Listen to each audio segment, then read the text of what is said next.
Dawn and Mona Champagne are a married couple who live in a wealthy neighborhood in New Orleans. They have 2 lovely children, have a successful business running, and are highly respected in the society. At first glance, it appears as if they are the perfect family, but the reality is completely different. Mona is actually a dominant woman who wants everything done her way. She has made several rules in the house, which have to be followed by the children and even her husband. If they disobey, she makes sure there are consequences. Eat your broccoli or no cell phones. Mona has also made a goal book in which she has planned her week's routine in advance. She calculates everything so meticulously that there isn't even a minute's time to spare. One example is she has set exactly 15 minutes for the couple to have coitus at night. She has also specified the color of undergarments they have to wear for the occasion.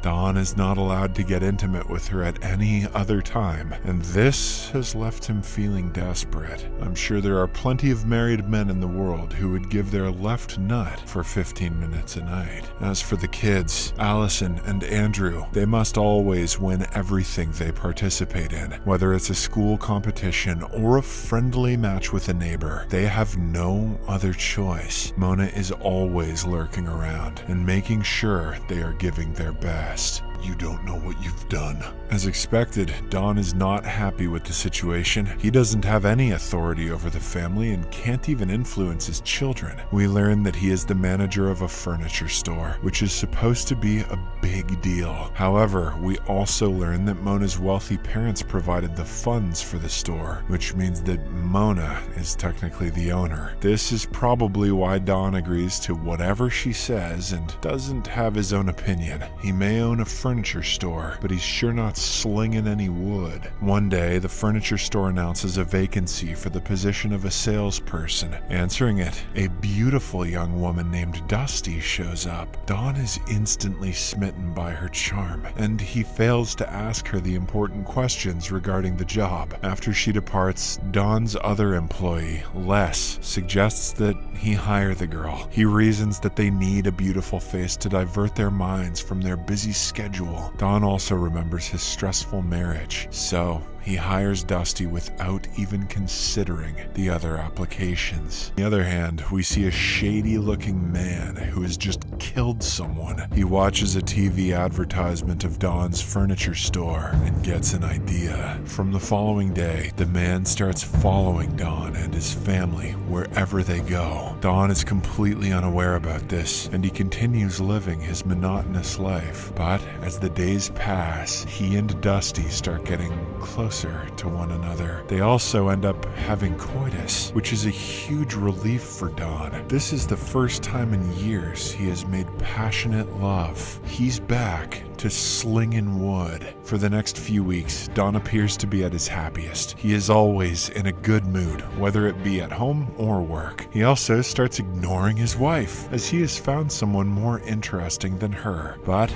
as they say, every action has its consequences. Don has no idea what's in store for him next. One day, Dusty approaches him with the news that she is pregnant. This freaks him out, and he suggests she abort it immediately. However, Dusty vehemently refuses, saying she wants to keep it. This leaves our guy in a very difficult situation. If his wife somehow finds out about this, he is doomed. That evening, he meets his friend Les for advice. The latter claims that women like Dusty are only after the money, so he suggests that Don pay her a good amount for her silence. Heeding the advice, Don collects $13,000 from his savings and just gives it to her the next day. "You're worth exactly this much to me." Dusty acts a bit surprised and asserts she is definitely not after money. But then she says, "If that's what you really want, I'll take it." After she departs, Don feels like he has dodged a bullet and breathes a sigh of relief. Unbeknownst to him, Dusty goes to the same shady guy from earlier. His name is Murphy, and it turns out she is working for him. The gang goes after wealthy individuals and extorts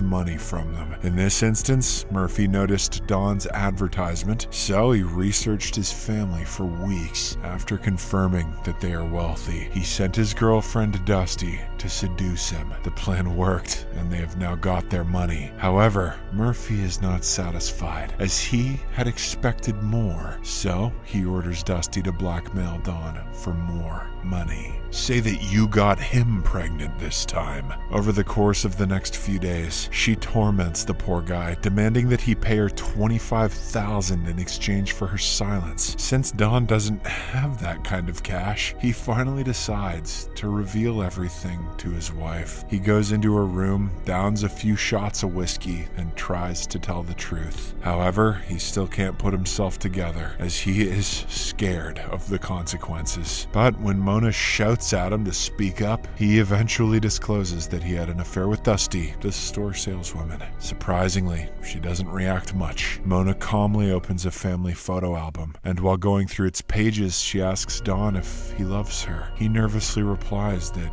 he loves her and their children a lot. He also says that he would do anything to rectify his mistakes. In the next scene, we see that Mona has gone completely rogue. She is shouting at the top of her lungs while throwing objects around the house. As Dawn sits on the couch in complete silence, she reminds him of all the sacrifices she and her parents have made for him. Just then, Dusty calls Dawn, which he doesn't answer. She is still blackmailing him for the money. When Mona sees this, she orders her husband to accept the deal. She says that anyone who messes with her family will end up in the grave. She then gives her husband two choices: either kill Dusty and finish this drama once and for all, or she will divorce him and take custody of their children. Hearing this, Dawn is left shell-shocked, but he isn't in any position to make demands either, so he reluctantly agrees. The next morning, Mona helps her husband by preparing a potent drug, which will be used to incapacitate Dusty. Dawn is arranged for a meeting with her that evening, although he is still having second thoughts about it. Cut to that night. Dusty meets Dawn at his store and the two engage in a friendly conversation. He talks to her in a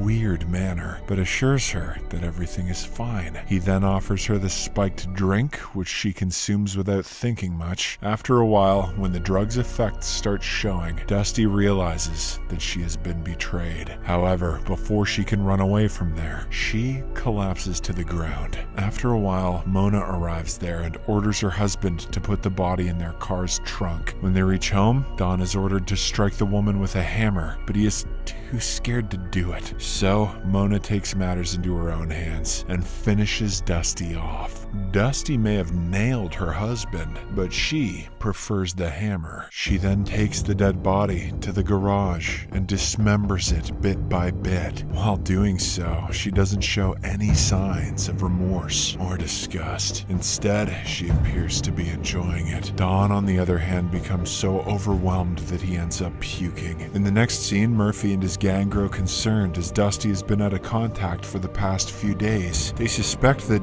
Dawn has something to do with it, so they leave a note for him, asking him to meet them in private. They have also attached some pictures of his family, threatening to harm them if he doesn't comply. Scared, Dawn meets them at a bar that night. He confidently says that he gave $25,000 to Dusty when they last met. Hearing this, Murphy believes that she has run away with the money and is never coming back again. So he asks Dawn to compensate him with $25K more, or else he will bring harm to his family. Not knowing what to do, Dawn once again approaches his wife and reveals everything to her. And just like before, she appears calm, almost as if she has a plan in mind. That night, they arrive outside Murphy's house, which appears to be vacant at the moment. Dawn stays in his car while Mona heads inside. She then places something in the refrigerator, which turns out to be the dismembered body parts of Dusty. Just then, a gang member shows up with his girlfriend, possibly to have a romantic time, but Mona doesn't let them even begin as she brutally stabs them with a knife. In his final breaths, the gang member calls Murphy and explains what just transpired. Meanwhile, Mona leaves the house and uses a disposable phone to contact the police. She alerts them that a murder has just taken place there. In the next scene, Murphy arrives home with a friend and is shocked to see the chaos. When he opens the refrigerator, he also finds finds his girlfriend's body parts. This is when he realizes that he has been set up. At the same time, the cops show up outside the house and shoot his friend dead. Murphy is also about to be killed, but he somehow manages to escape by using a secret underground door. One day, a concerned Don asks his wife if she had a traumatic past. He wonders how she can be so good at killing. In response, Mona breaks down in tears and emotionally says that her parents had always treated her nicely. She then angrily claims that if Don asks her this question again, she will kill him and mutilate him, just like she did with Basti. Hearing this, Don becomes terrified. From that day onwards, he starts living in constant fear and tries his best to avoid her. Another day, when a neighbor's dog enters their house, Mona angrily hands it over to its owners. She claims that she will kill the dog if it comes here again, although the owners simply laugh, thinking that it's a joke. Mona is dead serious. I'm a stone cold bitch. The movie then cuts to Andrew's birthday, where several guests have arrived for the party. When Don enters the kitchen to get something, he witnesses the same dog's corpse and becomes horrified. Outside, Andrew and another kid are engaged in a game, but he appears to be losing. This obviously doesn't sit well with Mona, so she says out loud that the other kid is on steroids when the boy's mom, who is suffering from Crohn's disease, tries to intervene. Mona makes fun of her condition. The evil woman also chastises her own son, calling him a failure. She instead hugs her daughter, Allison, who appears to be her favorite child. Don witnesses all this from afar and feels bad for his son. He fears that when Allison grows up, she will end up becoming like her mother. So he decides to put an end to all of this. While everyone is distracted, Don goes to the garage, turns off the electricity, and short-circuit the lamp so that it will emit a spark when turned on. He then opens the gas valves, allowing the room to fill with gas. After a while, he calls his wife and asks her to get some beef from the garage's refrigerator. The latter obliges, and as soon as she turns on the lamp's switch, an explosion takes place, ending